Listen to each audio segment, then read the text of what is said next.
প্রবেশ করলেন। চাঁচলের কলম বাগানে আদালতের হাইকোর্টের অনুমতি নিয়ে কিন্তু তিনি এই সমাবেশ করছেন। এই যে তিনি ঢুকে পড়েছেন চাঁচলের কলম বাগানেতে, কাতারে কাতারে মানুষের ভিড়। ইতিমধ্যে আমার চিত্র সাংবাদিক সেই ছবি দেখাচ্ছে। রাজ্যের বিরোধী দলনেতা শুভেন্দু অধিকারী এবং রয়েছেন বিজেপি নেতৃত্ব, প্রত্যেকেই কিন্তু তারা রয়েছেন এবং শুভেন্দু অধিকারী ইতিমধ্যে মঞ্চে প্রবেশ করবেন।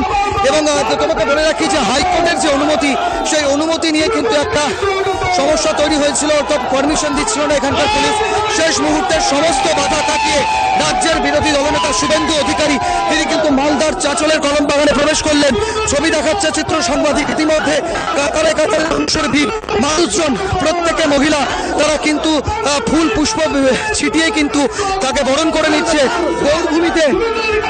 গৌরভূমিতে রাজ্যের বিরোধী দলনেতা শুভেন্দু অধিকারী এবং কার্যত বলা চলে শুভেন্দু অধিকারীকে দেখতে কিন্তু কাতারে কাতারে মানুষের ভিড়। ইতিমধ্যে তুমি দেখতেই পাচ্ছ সেই ছবি দেখাচ্ছে চিত্র সাংবাদিক, যেখানে শুভেন্দু অধিকারী রাজ্যের গৌরভূমিতে রয়েছেন রাজ্যের বিরোধী দলনেতা শুভেন্দু অধিকারী। মালদা মুর্শিদাবাদ, দাদা মালদায় স্বাগত। দাদা গৌরভূমিতে আপনি আজকে, দাদা মালদায় স্বাগত। যারা অনেক লড়াই যারা ছিলেন তাদেরকে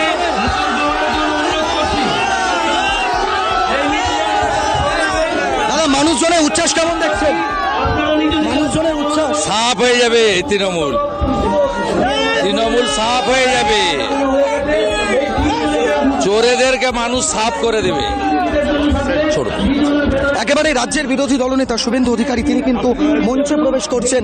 তোমাকে বলে রাখি এই যে গৌরভূমি মালদা, সেই গৌরভূমি মালদাতে কিন্তু তিনি পদার্পণ করলেন। সেখানে 26-এর যে নির্বাচন, সেই 26-এর নির্বাচনকে সাফল্যমণ্ডিত করতে কার্যত বিজেপির শক্তি বৃদ্ধিতেই কিন্তু এই কর্মী সভা। তুমি দেখতেই পাচ্ছ কাতারে কাতারে মানুষের ভিড়। আমার চিত্র সাংবাদিক ছবি দেখাচ্ছে।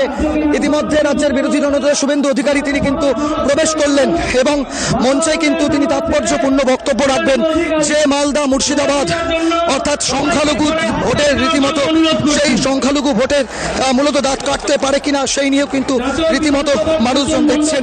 একটু ছবিটা দেখাতে বলবো।